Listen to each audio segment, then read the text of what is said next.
Perkenalkan, nama saya Clarissa Triviana Manampiring dari kelas A1 Fakultas Keperawatan semester 1 dengan NIM 2114201009. Baiklah, pada saat ini saya akan menjelaskan tentang kebutuhan gizi individu.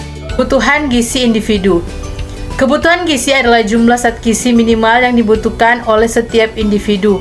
Menurut Kementerian Kesehatan Indonesia, kebutuhan gizi setiap orang ditentukan oleh banyak faktor, yakni usia, jenis kelamin, berat badan, dan tinggi badan.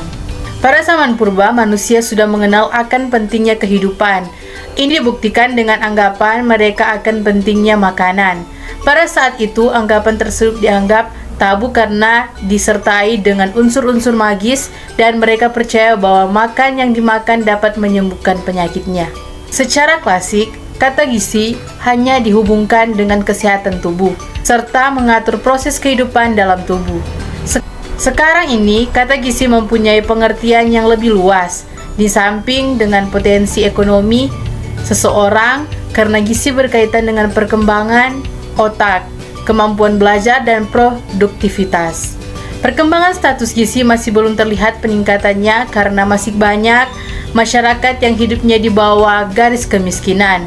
Seperti yang telah disebutkan bahwa status gizi seseorang bisa dikaitkan dengan status ekonomi orang tersebut. Konsep kecukupan dan kebutuhan gizi. Kebutuhan gizi adalah banyaknya energi dan zat gizi minimal yang dibutuhkan seseorang untuk mempertahankan hidupnya, serta melakukan berbagai kegiatan selama 24 jam untuk mencapai derajat kesehatan yang optimal. Angka kebutuhan gizi merupakan besarnya zat gizi yang diperlukan oleh tubuh agar individu tersebut dapat hidup secara produktif.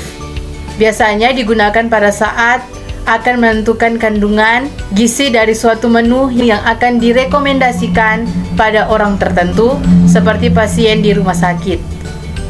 Faktor-faktor yang mempengaruhi kecukupan dan kebutuhan gizi. Kebutuhan pangan dan gizi berbeda-beda antara individu karena dipengaruhi oleh beberapa hal sebagai berikut. Yang pertama, tahap perkembangan, meliputi kehidupan sebelum lahir, sewaktu bayi, masa kanak-kanak, remaja, dewasa, dan lansia. Kebutuhan gizi semakin bertambah pada saat bertambahnya usia dan meningkatnya aktivitas tubuh, dan menurun pada saat usia dewasa 40 sampai dengan 60 tahun. Zat gizi dimanfaatkan untuk mengganti atau memperbaiki jaringan yang rusak. Demikian, kebutuhan energi menurun dan protein meningkat. 2. Faktor fisiologi. Tubuh seperti pada masa kehamilan. Pada masa ini, zat gizi diperlukan untuk pertumbuhan organ reproduksi ibu maupun untuk pertumbuhan janin. Wanita hamil yang tidak bertambah berat badannya mulai bulan ke-4 hingga ke-7 kemungkinan akan melahirkan sebelum waktunya atau melahirkan bayi dengan berat lahir rendah. Begitu pula selama menyusui, kebutuhan gizi lebih tinggi daripada sebelum hamil karena zat gizi diperlukan ibu untuk menghasilkan ASI. Yang ketiga, keadaan sakit dan dalam penyembuhan. Seorang yang menderita penyakit disertai dengan demam, keadaan ini membutuhkan lebih banyak protein. Pada masa ini akan banyak kehilangan nitrogen yang diperlukan dari perombakan. Yang keempat, aktivitas fisik yang tinggi banyak memerlukan energi. Pengukuran kebutuhan energi didasarkan pada pengeluaran energi dengan komponen utama angka metabolisme besar atau BMR dan kegiatan fisik sesuai dengan tingkatannya, ringan, sedang, berat. Pada masing-masing jenis kelamin, ukuran berat badan atau berat dan tinggi badan pada jenis kegiatan yang sama.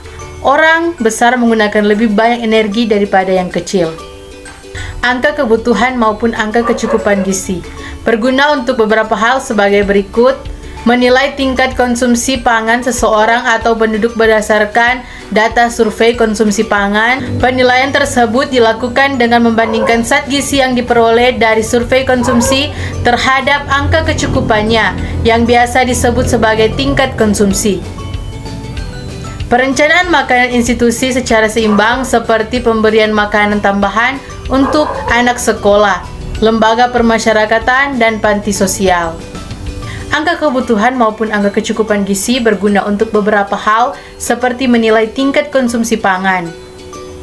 Berdasarkan data survei konsumsi pangan, penilaian tersebut dilakukan dengan membandingkan zat gizi yang diperoleh dari survei konsumsi terhadap angka kecukupannya, yang biasa disebut sebagai tingkat konsumsi.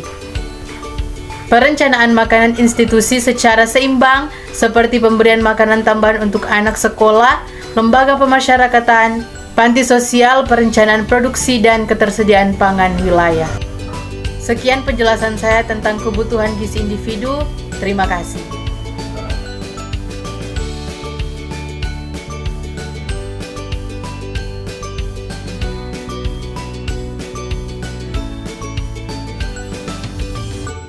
Selamat datang di Universitas Pembangunan Indonesia Manado yang terletak dekat dengan kawasan bisnis Bahu Mall Manado. Tempatnya di Kelurahan Bahu, lingkungan 3 Manado, sangat strategis di pusat kota Manado.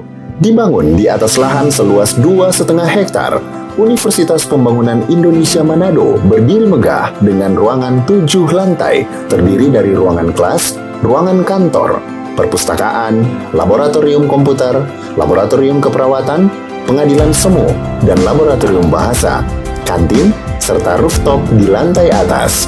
Universitas Pembangunan Indonesia Manado memiliki 6 fakultas dengan program studi, yaitu Fakultas Pertanian, Prodi Agribisnis, Fakultas Hukum, Prodi Hukum, Fakultas Teknik, Prodi Teknik Elektro dan Teknik Sipil, Fakultas Ilmu Sosial Ilmu Politik, Prodi Ilmu Politik, Fakultas Sastra, Prodi Sastra Inggris, Fakultas Keperawatan, Prodi Ilmu Keperawatan, dan Profesi Nurse.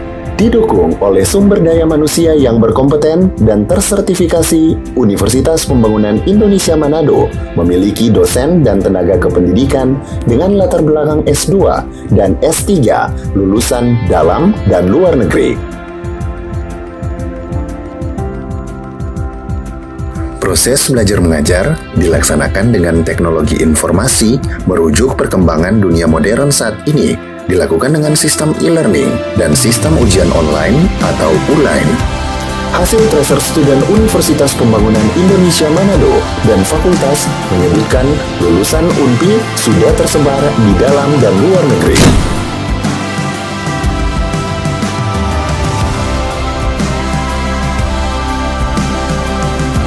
Selamat bergabung putra-putri terbaik bangsa. Kembangkan dirimu, raih cita-citamu setinggi bintang di langit.